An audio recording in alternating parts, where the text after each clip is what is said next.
नमस्कार दोस्तों, आरपीसी स्प्रेंट में आप सभी का स्वागत है। और हम बायोलॉजी फर्स्ट ग्रेड से रिलेटेड हमारा सिलेबस है और उसमें हमने एम्ब्रियोलॉजी स्टार्ट कर रखी है और साथ में हम एनिमल फिजियोलॉजी भी लेकर के चलेंगे। और आज हम एनिमल फिजियोलॉजी में पढ़ेंगे ह्यूमन फिजियोलॉजी। और ह्यूमन फिजियोलॉजी में हमारा जो फर्स्ट हमारे सिलेबस के अकॉर्डिंग जो टॉपिक है वो है डाइजेस्टिव सिस्टम। और ये टॉपिक तो सेकेंड ग्रेड में भी है, नेट में भी आता है, कैवीएस होते हैं, जो और भी जो एग्ज़ाम्स हैं इसमें लगभग में ह्यूमन फिजियोलॉजी है। और इसका ये जो डाइजेस्टिव सिस्टम है ये सारी एग्ज़ाम्स में है, तो ये इम्पॉर्टेंट है। तो डाइजेस्टिव सिस्टम में क्या क्या आता है, हमें एलिमेंट्री कैनाल पढ़ना पड़ेगा। इसमें एलिमेंट्री कैनाल और साथ में हमें डाइजेस्टिव जो ग्लैंड हैं यानी पाचक ग्रंथियाँ हैं वो हमें यहाँ पर देखनी पड़ेंगी। एलिमेंट्री कैनाल डाइजेस्टिव सिस्टम में हमें एलिमेंट्री कैनाल और पाचक ग्लैंड देखनी पड़ेंगी। तो हम इसके बारे में पढ़ लेते हैं। हर एक जीव को ऊर्जा प्राप्ति के लिए पोषण की आवश्यकता होती है। बिल्कुल, हमें एनर्जी के लिए न्यूट्रिएंट की आवश्यकता होती है, क्योंकि जैसे ही हम न्यूट्रिएंट लेते हैं वहाँ से हमें एनर्जी मिलती है।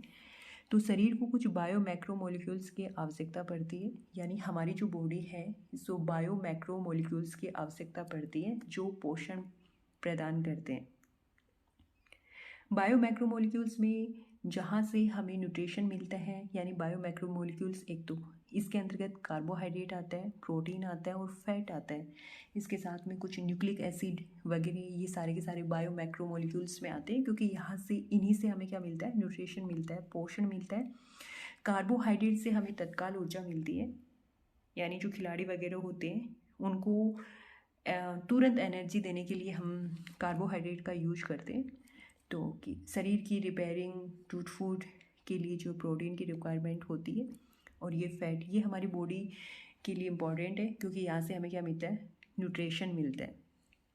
इसके अलावा शरीर को कुछ मिनरल्स और वाइटामिन्स की भी रिक्वायरमेंट होती है एनर्जी के लिए।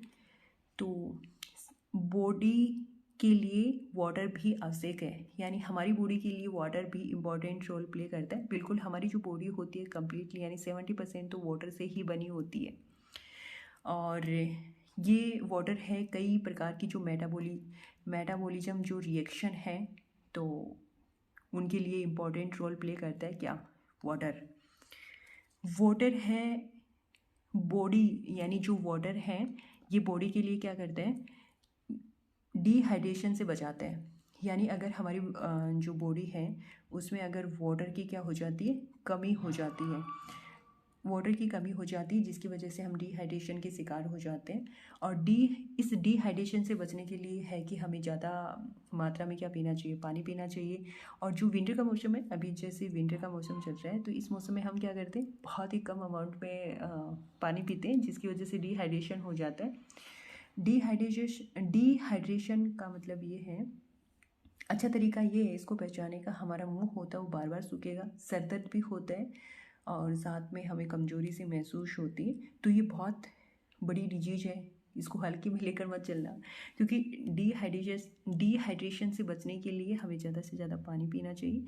यानी समर का मौसम होता है तो ऑलमोस्ट हम बहुत ज़्यादा मात्रा में पानी पीते हैं, लेकिन इस वक्त क्या करते हैं कि बहुत ही कम पीते हैं, लेकिन उससे हाफ हमें पीना चाहिए, इम्पॉर्टेंट है। साथ ही पोषक पदार्थ शरीर को क्या देते हैं, एनर्जी देते हैं। मतलब ये जो न्यूट्रिएंट्स हैं हमें क्या देते हैं, एनर्जी देते हैं। ग्रोथ के लिए ये आवश्यक होते हैं और मरम्मत के लिए आवश्यक होते हैं क्या, न्यूट्रिएंट। ठीक है, जिस रूप में पोषक पदार्थों को शरीर के भीतर लिया जाता है उन्हें उस रूप में अवशोषित नहीं किया जाता, इसलिए इन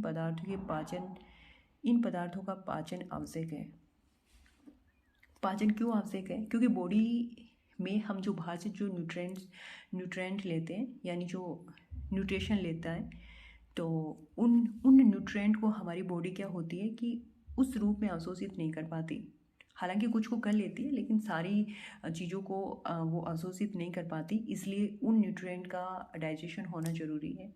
और इसी के लिए हमें डाइजेशन की रिक्वायरमेंट होती है कि भाई डाइजेशन का मतलब क्या होता है कि हमने जो कॉम्प्लेक्स फूड लिया, ये मान लीजिए कि कॉम्प्लेक्स फूड है और इस फूड को क्या करना है, हमें सिंपल फूड में कन्वर्ट करना है ताकि बॉडी आसानी से इस फूड का क्या कर सके, डाइजेशन कर सके। ठीक है, इसीलिए तो होता है डाइजेशन कि ये कॉम्प्लेक्स फूड है और इसको सिंपल फूड में हमें क्या करना है, कन्वर्ट करना है। ठीक है, इसके लिए हमें किसकी ज़रूरत होती है, डाइजेशन की ज़रूरत होती है। और ये मैंने पहले बता ही दिया आपको कि हम डाइजेशन सिस्टम में हम क्या क्या पढ़ेंगे, जैसे एलिमेंट्री कैनाल पढ़ेंगे, ह्यूमन के बारे में पढ़ रहे हैं तो ह्यूमन की एलिमेंट्री कैनाल होगी, और साथ में हम डाइजेस्टिव ग्लैंड पढ़ेंगे। अब हम इसमें सबसे पहले हम एलिमेंट्री कैनाल देख लेते हैं।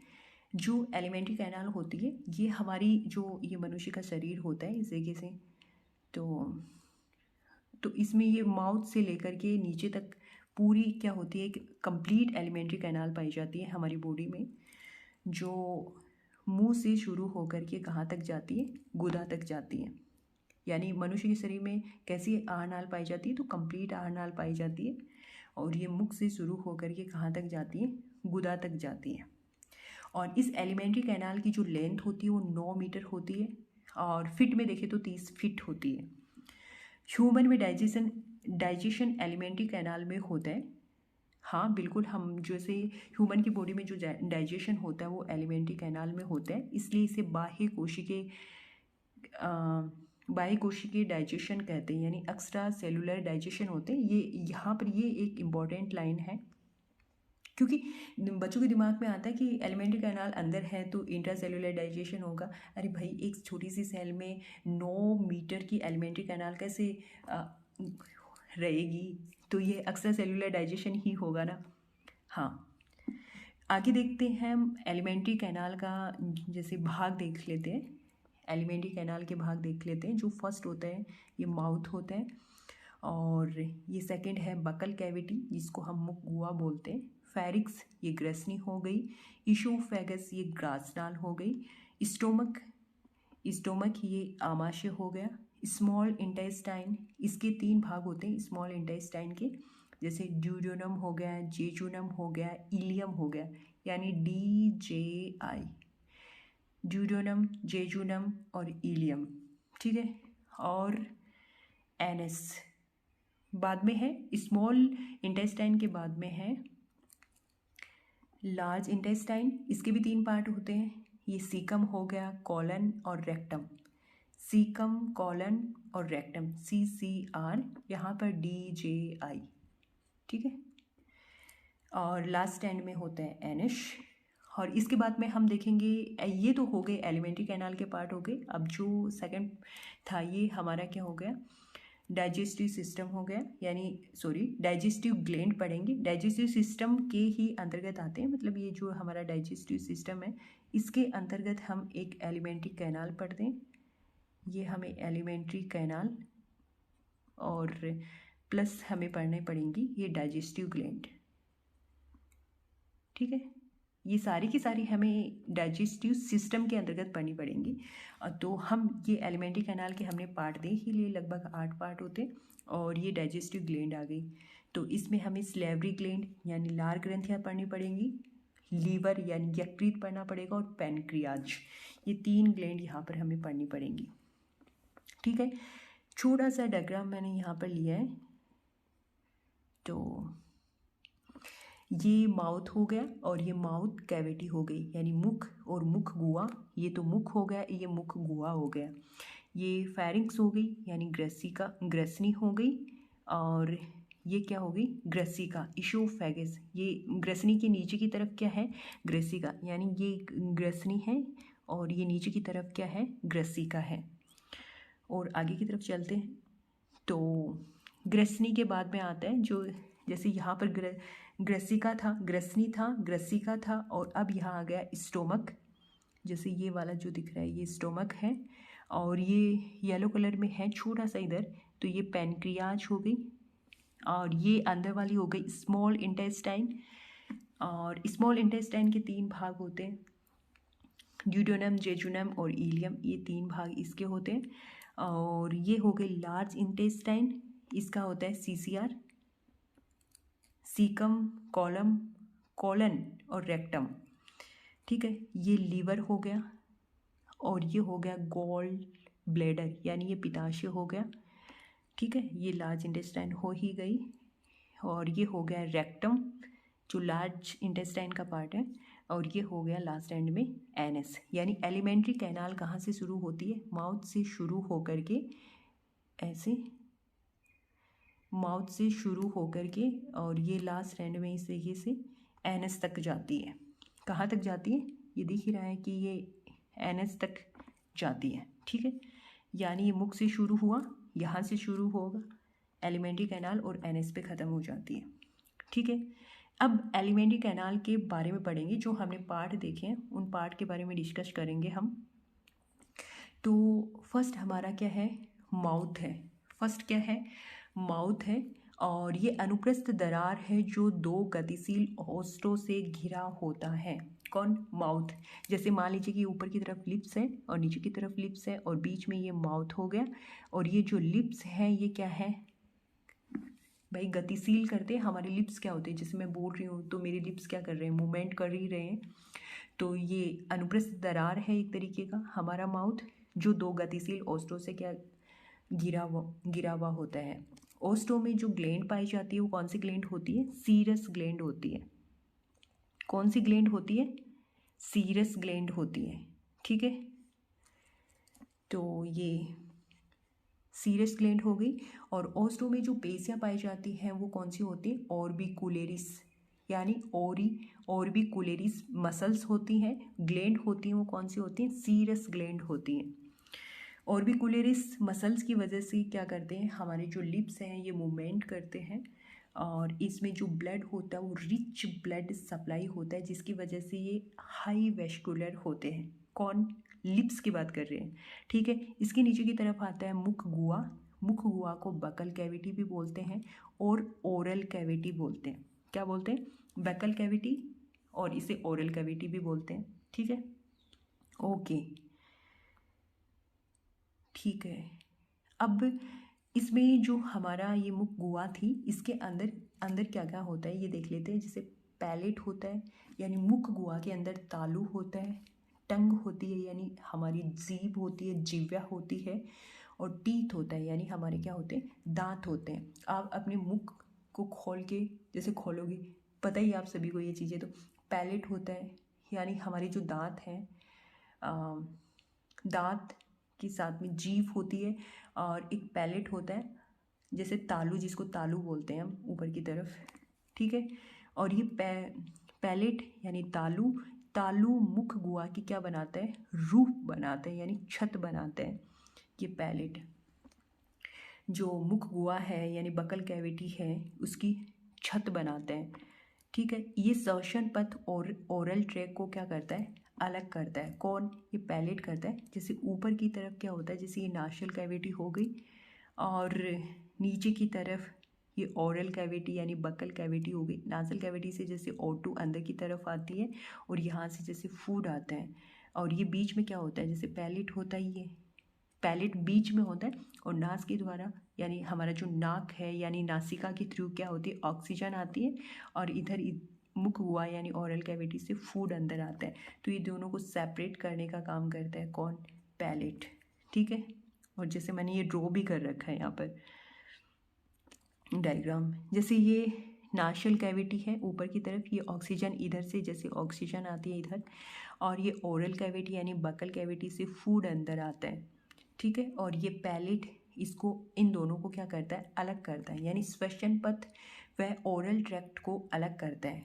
कौन, पैलेट। ठीक है, ओके। और जो मांसाहारी जीव होते हैं उनमें पैलेट पर अति विकसित तालु वालियाँ पाई जाती हैं जो फूड मुख गुहा से फिसलने नहीं देती। जैसे हमने देखा है कि जैसे चीता हो गया, ये क्या करते हैं, जैसे एक बार शिकार कर लिया उन्होंने तो इनकी पकड़ इतनी मजबूत होती है कि एक बार शिकार कर लिया तो इसके मुंह से छूटना नामुमकिन हो जाता है, वो फिर अपनी जान नहीं बचा पाते। तो उनमें ये ज़्यादा कैपेसिटी होती है पकड़ने की, जो फूड मुख गुहा से फिसलने नहीं देती है। राइट, अब टाइप्स ऑफ पैलेट, पैलेट के हम टाइप्स देख लेते हैं। एक हो गया हार्ड पैलेट, हार्ड पैलेट ये मुख गुहा के अग्र भाग में स्थित होता है। हार्ड पैलेट की बात कर रही हूँ, जैसे आप अपनी जीभ को थोड़ा सा उठा करके ऊपर की तरफ टच करना, उतना ही टच करना, ज़्यादा आगे की तरफ मत जाना, दांतों के पास वाले से पोर्शन पर, तो वो आपको वहाँ पर हार्ड दिखाई देगा। क्या देखेगा? हार्ड। जैसे जीभ को जैसे टच करोगे ना तो हार्ड जगह दिखाई देगी। जगह तो क्या दिखाएगी, महसूस होगा आपको। ये तालु है वो अस्थियों का बना होता है, इसलिए कठोर होता है। कैसा होता है? कठोर होता है। अस्थियों के कौन कौन से से बने होते हैं? पैलेटाइन और मैक्सिला। यानी जो हार्ड पैलेट है ये एक तो अग्र भाग में स्थित होता है, ठीक है। जैसे जीभ को जैसे ही आपने टच करा तो आपको एहसास होगा, महसूस होगा, हाँ ये हार्ड है, ठीक है। और ये जो हार्ड किसकी वजह से होता है? यानी अस्थियों का बना होता है। और अस्थियाँ भी कौन कौन सी है? एक तो पैलेटाइन है, ठीक है, एक तो कौन सी है? पैलेटाइन है, और दूसरी यहाँ पर कौन सी है? मैक्सिला है, ठीक है, मैक्सिला है, ठीक है। दूसरा हमारा है सॉफ्ट पैलेट।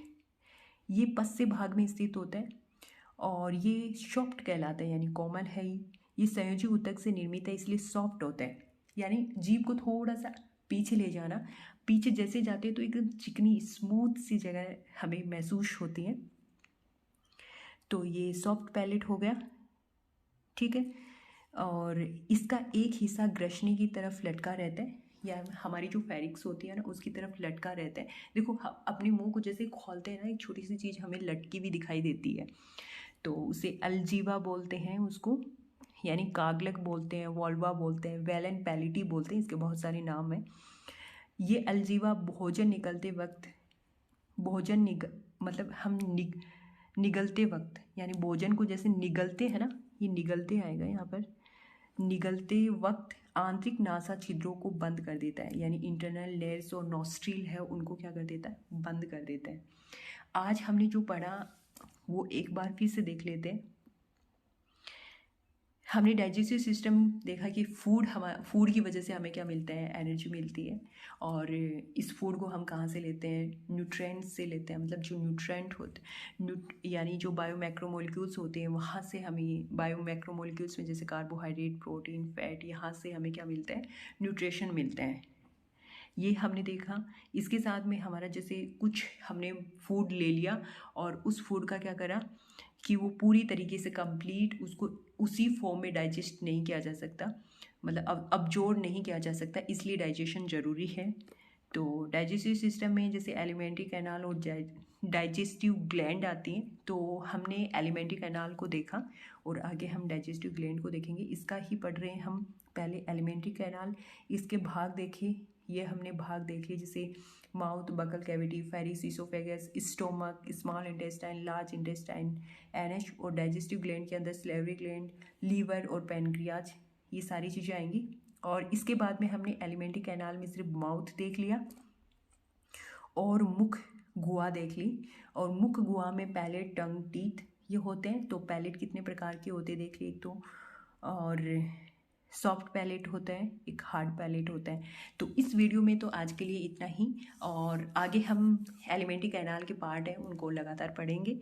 तब तक के लिए नमस्कार, जय हिंद, जय भारत।